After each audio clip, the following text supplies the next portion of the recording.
I've got Heather Stone with me today, and she's from the Finance Department in Wellington, and we're going to have a little chat about what leadership looks like for her. So, hi, Heather.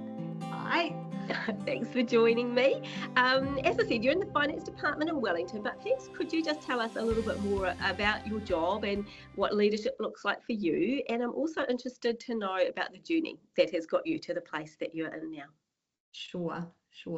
So I started working for the Salvation Army in Wellington back in 2006. I've been in my current role since 2012. So that's a little while now. I lead a team that looks after all the operational stuff. I often say the things that make other people's eyes glaze over, but make people like myself who speak numbers as a native language make us excited. So our team looks after getting the bills paid, ensuring that things like bank reconciliations are done, just ensuring that all the nitty-gritty is going into the system. And then we have a management accountant team who then look after the analysis and interpretation and helping people make good decisions with the information that comes out of the system. So I lead that team for the Army. Cool. And that does sound like something that is not everybody's thing, like you said. And that just reminds me that leadership looks so different for different people. And we need people like you leading in that way. And those things that perhaps are the background things. Leaders aren't always the upfront people with the big title, but how important is it that you do that job in the background? Very important. So I'm really passionate about using the skills that God has given me. I wouldn't be good on the front line, but I'm passionate about making the numbers understandable to people who don't speak numbers as their first language, so that they can go out and help the people that we serve. And that's really important to me. So I talk to my team about the fact that they're like the person on the sound desk on Sunday, who nobody kind of cares that they're there until the microphone starts squealing and everyone's like, what's going on? So as long as we're here doing our job and nobody's having to turn around saying, hey, what's happening, that frees up our front line to serve the people that God's given us. That's cool. That's a good analogy. I can relate to that, having done a bit of music. Yeah, that sound person, so important. So how did you get to this job that you're in? Yeah. So back in 2006 and slightly before that, my husband and I had a real sense that God was calling us to something different and something new. But we were at Auckland Congress Hall at the time, and we felt a really strong sense of calling to that core. It was where we're both officers' kids, so it shifted around, but we spent our formative teenage years in that core, and so still consider that to be our spiritual home, I guess. And so we'd been through a lot. We learned a lot in that space and had some good leaders.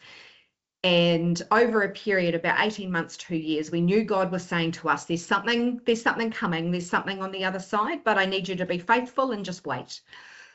And so one Sunday we were sitting in church, and I'm not an overly airy-fairy kind of spiritual person. I'm a very logical person. It takes a while. I'm not a spur of the moment person. So this is why God gave me 18 months, 2 years to prepare for the moment. We felt God lift his hands off and go, it's okay, you can go now. And that was the strangest thing. We both just looked at each other and said, we're done here. God said we can go, but we had no idea still what go meant. That 2 days later, I got a phone call from a leader that I respect, and they said, there's a job in Wellington that I'd like you to consider applying for. And so I did, and 6 weeks later we lived in Wellington. And there's nothing that could have been other than God's leading in our lives, and that preparatory I've got something else for you on the other side. And so over the years, that's given me complete confidence. So I do feel called to the role that I'm in at the moment. I feel that God wants me in the Salvation Army, using my skills to assist the Salvation Army in their mission. How did you juggle being a mum and working? Yeah. So I have an amazing husband. I have the best husband in the world. We've been married for 25 years this year. in October. And so we, for a long time had talked about Aaron being the stay-at-home parent. He's much more suited by nature to being at home. And so for each of the children, I had 3 months maternity leave, and Aaron then took over. So for our daughter, he worked up until she was 3 months old, and then took over.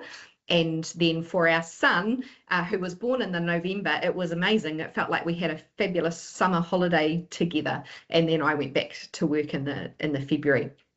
So Aaron's done everything that you would expect mum at home to do. He looked after the children. He took them to their activities. He's looked after the house. He's a far better cook than I ever was. And that's worked really well for us. And so I'm really grateful that we've been able to use our skills that God's given us to work our family. I had lots of people when I was pregnant tell me, the moment you see that baby, you won't want to go to work. Which wasn't the case. Our daughter surprised us and came 4.5 weeks early, and we were in hospital for a week. But that meant I still had a couple of weeks of work to go, and so I hadn't finished in my head. So our first week home from hospital, I worked 10 hours just to get done what I felt needed to be done so that I could then relax. Not that having a newborn was relaxing, but relaxing my head is... early. We had one that came 8 weeks early. Yeah, that's just not on my schedule, please. No. No. So you had a few things to juggle around that. But I guess what I like and what you're saying is that you and your husband worked it out together, and you worked out what works for your family. What's the part that your faith has to play in the way that you lead? For me, just standing firm in that knowledge that this is where God wants me, and that he has been faithful to this point.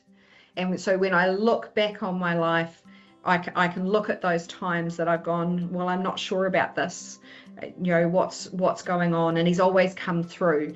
And so that gives me confidence that he will continue to come through for me. And so it's that base level peace and knowledge that God is there and it's going to be okay. Yeah. Well, we can always count on him, can't we? Yeah. Always there. He's seen us through before. He will see us through again. Yeah. Absolutely. Thank you so much for sharing. Thank you for your time, and thank you for all you do on those invisible things in the background to make things work for the rest of us. We really do appreciate what you do. So thanks everybody for watching too, and we hope